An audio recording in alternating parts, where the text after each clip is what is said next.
Trump has announced his candidacy for 2024. Cue hysteria on both sides. Trump is the savior. Trump is Satan. But let's have a look at the actual facts and how the media depend on Trump and report on Trump to see if anything is really changing, particularly with regard to the most important issue of our times, potential nuclear meltdown.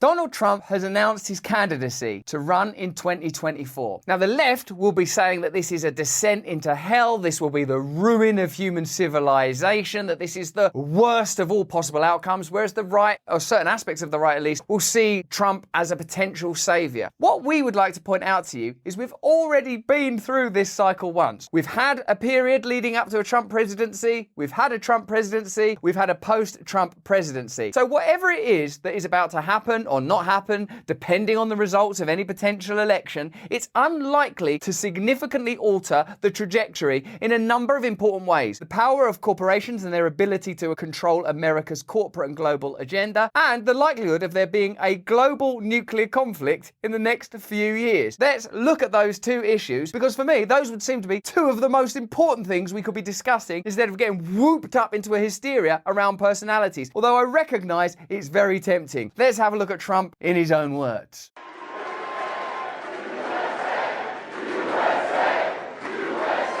Even the chanting of USA will be seen as a unifying, rallying cry, and by others as a kind of neo-Nazi verbal Sieg Heil. But just take the mainstream media who claim to loathe Trump. They will excessively report on this speech. All of the late-night talk shows that hate Donald Trump will talk endlessly about him, even though they know that this polarizing content is in the end beneficial to Donald Trump and popularizes him and his message. So do they really hate Trump? Do you believe that mainstream media outlets are governed by ideals or economics? Ask yourself that question. Let me know in the comments in the chat what you think drives them most of all. And do you remember it was just a couple of years ago that we were all talking about the decline of newspapers closing, newspapers dying out. Suddenly newspapers found a new way of generating revenue. They became socially mediated. They learned how to capture your data. News organizations now aren't primarily about giving you information. They're about taking your information and keeping you in a state of despair, disruption, fraught and anxious. So what are their ideals really? You and all of those watching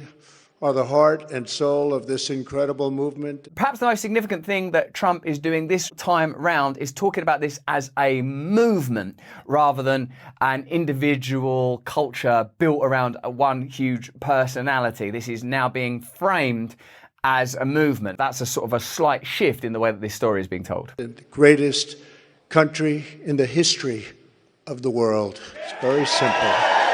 What I like about Trump is his dual ability to be reductive and oversimplify things while being grandiose and exaggerating things simultaneously. This is the greatest movement in the history of the world. Down in Atlantis, the lost civilizations, ancient Egypt, you can forget about all that stuff. And again, as you know by now, surely, we see ourselves as transcendent of traditional political narratives. I would invite you to look at this and then look at yourself. What emotions does it evoke in you? Do you loathe and detest Donald Trump? Do you celebrate and adore Donald Trump? Are you already beginning to migrate towards DeSantis? Are you disappointed in Joe Biden's presidency? Where do you find yourself situated emotionally right now? And I would say that if you feel beleaguered, bewildered, confused, distracted, that's exactly how you're supposed to feel. And what's important is that we're able to keep track of actual reality, whether that's on a personal and spiritual scale or on a global and political scale. What's happening in reality? And it's possible that we're unable to assess information correctly because we're continually being bombarded and bamboozled with emotional information that prevents us from stepping back and looking at reality clearly, which we're going to do in a moment. There has never been anything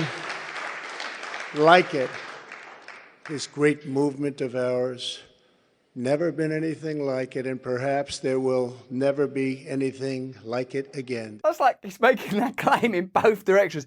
There's never been anything like it in our history. Yeah, but could there be in the future? No. And I know a lot of you really like Donald Trump and emotionally resonate with him and probably agree with him, but how can that be possibly true? He was in office for 4 years, but he was hounded, he was stymied. These systems that Donald Trump participates in, by his own admission, are not going to meaningfully alter the trajectory of your personal life because they will never do anything that prevents them from having the degree of domination that they have fought so hard to achieve and will not give up. They've got the system rigged. You can have the Democrats, you can have the Republicans, just take the issue of the war. The agenda leading to the current conflict spans numerous administrations. So whatever happens down here on the domestic electoral facade, it will not alter the interests of the powerful, in this case the military-industrial complex. So what kind of democracy is being discussed really? And there's never been anything to compete with what we have all done. Someone says, because of you! And he goes, thank you, actually it is me, it's not a movement, this is just rhetoric. 2 years ago, when I left office, the United States stood ready for its golden age. Our nation was at the pinnacle of power, prosperity, and prestige. Pandemic! Towering above all rivals, vanquishing all enemies, and striding into the future. Vanquish the enemies, striding into the future. It's like such a interesting sort of piece of mythical imagery. And because perhaps we live such banal lives, such fruitless, empty, hollow, spiritless, meaningless lives. I mean, on the level of a culture, I'm not accusing you of living that kind of life as an individual. Someone talking like that in grand, bellicose, mythical terms compared to sort of like the sort of drudgery and dissipating burble of ordinary political rhetoric. Oh, we're releasing everyone with cannabis convictions. Oh, not really. We're going to control Big Pharma. Not really. We're going to make Saudi Arabia a pariah. Not really. We're not going to have a nuclear war. Oh, shit. Everybody was thriving like never before. Everybody thriving.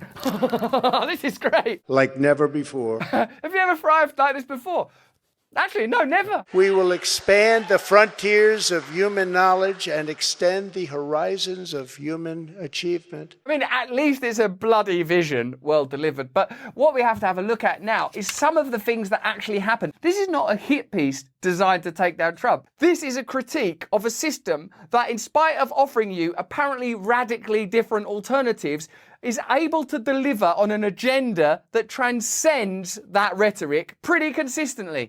We make horrible food choices between fast food, processed food, high sugar, high fat, high carbs and sodium. We are slowly inviting a serious health crisis. You already know you don't eat healthy, so what are we going to do about it? Studies show we're supposed to eat a minimum of 5 servings of fruit and 5 servings of vegetables each day. Is a hassle.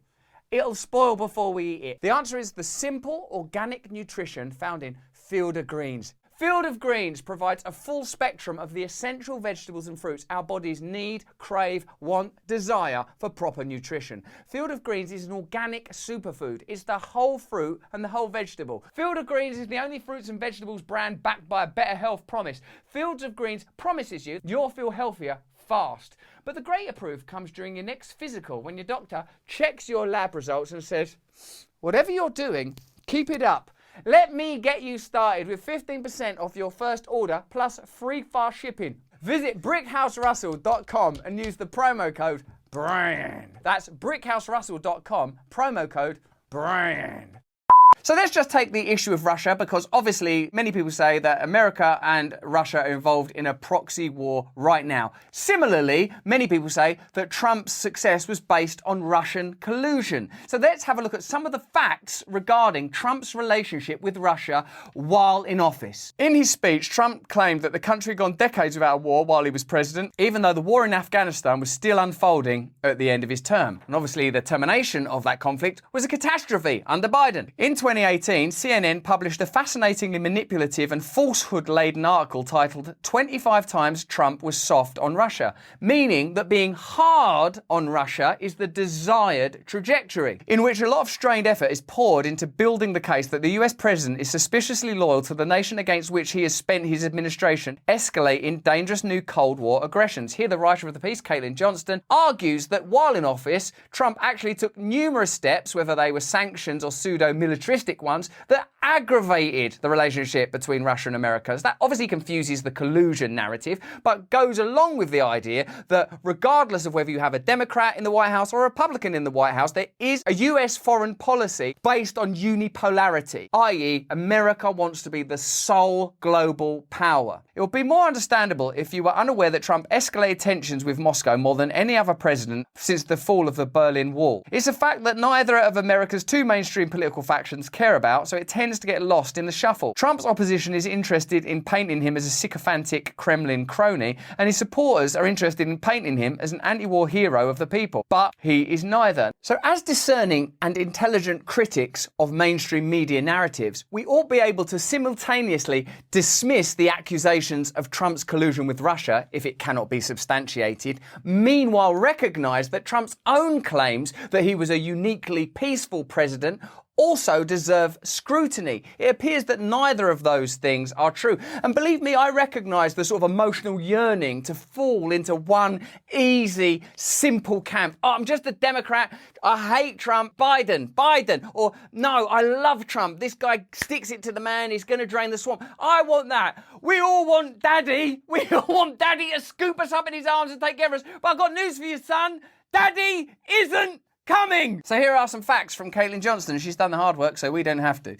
Trump implemented a nuclear posture review with a more aggressive stance toward Russia. So the part of the escalation that we're currently experiencing, it could be argued, took place during the Trump administration. Arming Ukraine against Russia was an entirely new policy that was introduced by the Trump administration in the first place. Extraordinary. Do you believe it or not? Do you think there's deep state power or do you not? I can understand the desire to believe something different, but it appears, according to these facts, there was an agenda that was able to be pursued and not interrupted by the Trump administration. Let me know what you think in the chat. Let me know what you think in the comments. Bombed the Syrian government, a long-time ally of Moscow. Staged coup attempts in Venezuela, another Russian ally. Trump took steps towards leaving a nearly 3-decade-old agreement designed to reduce the risk of war between Russia and the West by allowing both sides to conduct reconnaissance flights over one another's territories. Sold Patriot missiles to Poland, the largest arms procurement deal in its history. The US military was known to have killed Russian citizens as part of the Trump administration's Syria occupation. Trump approved multiple new sanctions against Russia. The Trump administration joined some 20 other nations in casting out scores of Russian diplomats, trained Polish and Latvian fighters to resist the Russian aggression, sent 1,000 troops to Poland, all the while being accused of Russian collusion, by the way, that Putin's his buddy, got him in the White House, bots, all of that stuff. And again, I'm not in a position to say that's not true, although it's been widely disregarded now. But it shows you the distinctions we're being invited to revel in are not as big as we're being taught and shown and trained to believe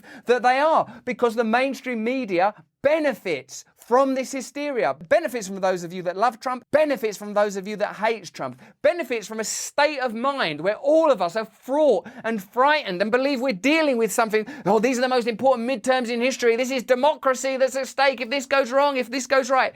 We're being kept in a hysterical state because people don't think straight. We're being invited to enter a state of personal and collective madness. And the only way out of it is to discern, to remain calm, to remain serene, to remain awake. Attacked Russian gas interests by threatening Germany with sanctions and troop withdrawal if it continues to support a gas pipeline from Russia called Nord Stream 2. What happened to that pipeline?